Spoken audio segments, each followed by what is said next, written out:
Hi, my name is Matthew Diesner, Regional Manager for the Wireless Telecom Group, the Test and Measurement Division, Boonton and NoiseCom.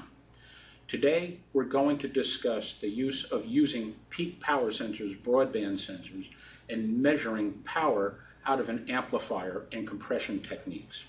There are advantages to using peak power over average power. Today, I'm going to be using a demo aid that is a 14 dB amplifier that is at 2.5 gigahertz center frequency, and we're injecting noise onto the signal of this pulse. What we're going to demonstrate then is how we can look at gain and compression. If you look at the screen, what I'm showing here today is the yellow is the input to my amplifier, the blue is my output of the amplifier, and I have two cursors. Using average power sensors only, we see these highlighted yellow lines and blue line. That's going to show us the average power between our markers.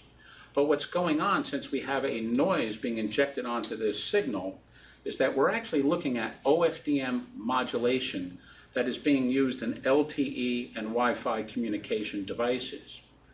So what happens as we're looking at gain in an amplifier, we're going to actually see compression techniques that are taking place.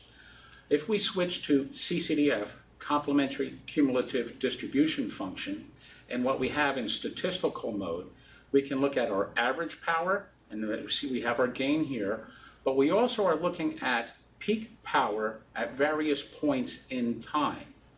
Yellow being the input to my amplifier, blue being the output of my amplifier, and then we have different cursor here. This is my average power percentage of time, and then this is my peak power in reference to my average.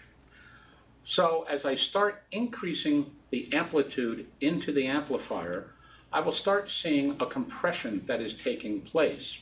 And as we're going to see in these lower percentages, the separation is occurring.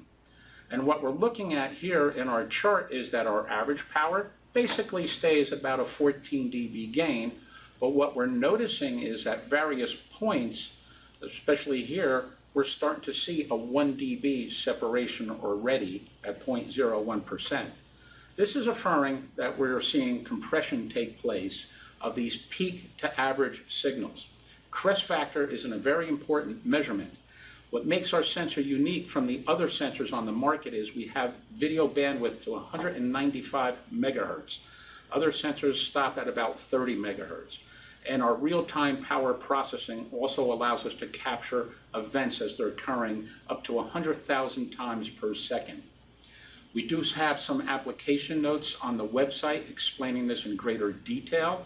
Our power reference guide also explains CCDF function in greater detail. Please visit our Boonton website at boonton.com, and I look forward to seeing you on the next video.